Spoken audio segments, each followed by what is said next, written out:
We begin with news that involves one of Donald Trump's most controversial and loyal aides, the speechwriter and polemicist who began the Trump era pushing that immigration crackdown and was later reined in by the courts. Well, he ended the Trump era openly talking up a plot to steal the election with fraudulent electors. Now, that may be familiar given recent news cycles, but I want to start here tonight to show you this all began and was actually seeping out in little ways into the public days before the insurrection. That's when Stephen Miller began one of the first confessions of the tactics that would later amount to a thwarted coup. This was the time when Giuliani was giving weirdo, bizarre press conferences. The courts had cut off most avenues of any kind of challenge. So at the time, it might have sounded like more puffery and rhetoric from this ship of fools that was going down a legal ocean. But in fact, I bring it back up tonight because, well, Stephen Miller's under a lot of pressure tonight. And the fact is, he was actually admitting specific tactics then, days before January 6th, about their plot to overthrow democracy. Listen here to the reference to alternative electors. We have more than enough time to right the wrong of this fraudulent election result and certify Donald Trump as the winner of the election. As we speak today, an alternate slate of electors in the contested states is going to vote, and we're going to send those results up to Congress. As we speak, alternate electors. If you don't watch Fox and Friends, and that wasn't how you were spending that early January morning, you might have missed it. And it didn't happen. There was not that formal submission of a bunch of alternate slates of electors. If there was, I bet we'd all remember it. But what Miller admitted there matters. It shows how far he would go for Trump. And it was not until many, many months later that we learned how serious that fraudulent electors plot was. More on that in a moment. Miller's in the news right now because he's testifying to the January 6th committee about all of this. That's another victory for Congress. They were able to end Miller's initial attempt to try to defy the committee, which included a lawsuit against its request for his phone records. But now, like so many others, he is cooperating. Investigators are probing his, quote, efforts to encourage state legislatures to alter the outcome of the election, aka steal it, by appointing, quote, alternate slates of electors. Now, that's one of the many tactics in this plot that's only come to view over time. And this matters tonight. This story is now, this investigation is now, and these kind of plots, if not addressed and publicized, will be potentially used again in the future to steal your vote. But we know more about it thanks to the government investigations as well as investigative journalism. And while some of the aides did go on to run from these plots, we have been digging into the scheme of how it was going to work to send in those fraudulent electors and who was involved, because this can be an election crime. Indeed, we always go to the source around here. We talk to all kinds of people in our news gathering. I asked a top Trump aide, Boris Epshteyn, about it, the fraudulent electors, and he admitted to it while quibbling with word choice. That's so funny. It's not fraudulent electors, Ari. It's alternate electors. Because of the process, again, that's laid out in the Constitution under the 12th Amendment. Who doesn't remember the old saying, tomato, tomato, alternate electors, election crimes, and coups? Well, call it what you want, but investigators are probing all of this. They're also looking at how Miller actually helped write Trump's January 6th rally speech, which infamously told people to go down to the Capitol to fight like hell.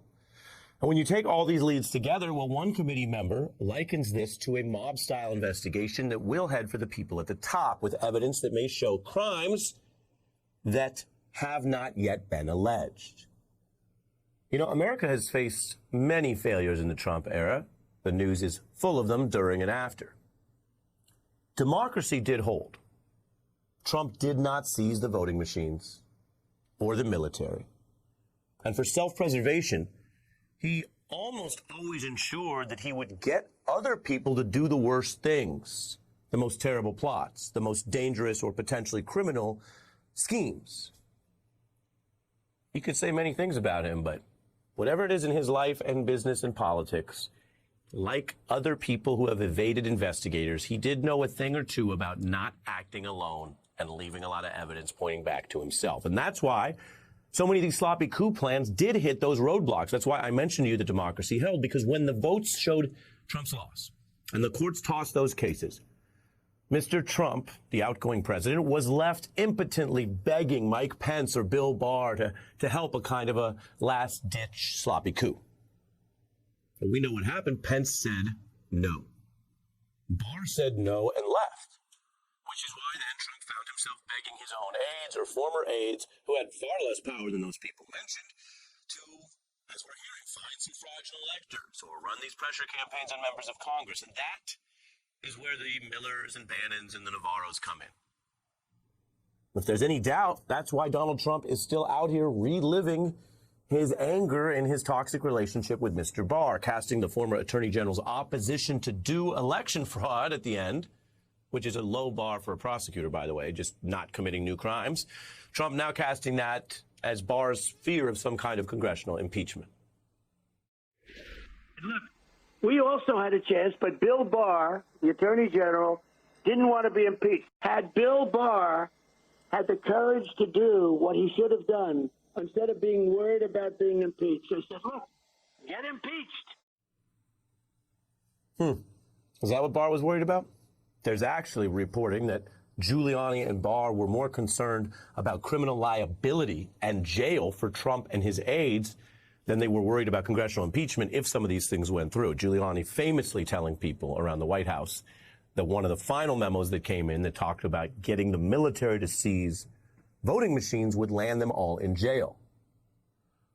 Now the DOJ that Barr once led is grinding forward with prosecution of Trump fans and insurrectionists. I could tell you there's a new conviction today, guilty, the verdict for a rioter who had offered that weak defense that he was just following Donald Trump's orders that day.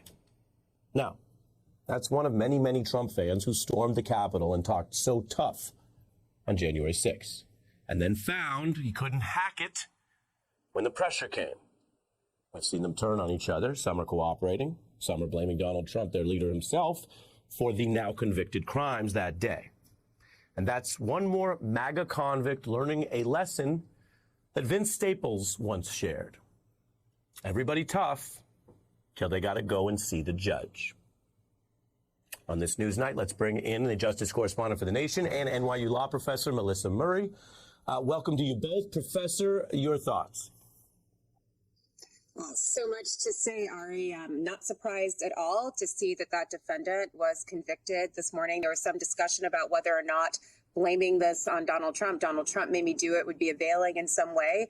We've seen this kind of plea before. As I've said before, there have been those who've been involved in the drug trade and in gang violence who have said that they were sort of lulled in by strong, charismatic figures and made to do these things without their own knowledge or their own doing. And it's all been unavailing. And I think here it was similarly unavailing. Whether it means that Donald Trump will face criminal liability in the future for inciting violence at the ellipse is another matter altogether. And that, of course, is what is the focus of the January 6th Select Committee. And the fact that Stephen Miller is testifying, and we don't know what the subject of his testimony will be, but the fact that he has decided to stop stonewalling and at least provide some testimony to that committee suggests that they're moving closer to that inner circle, and that is progress indeed.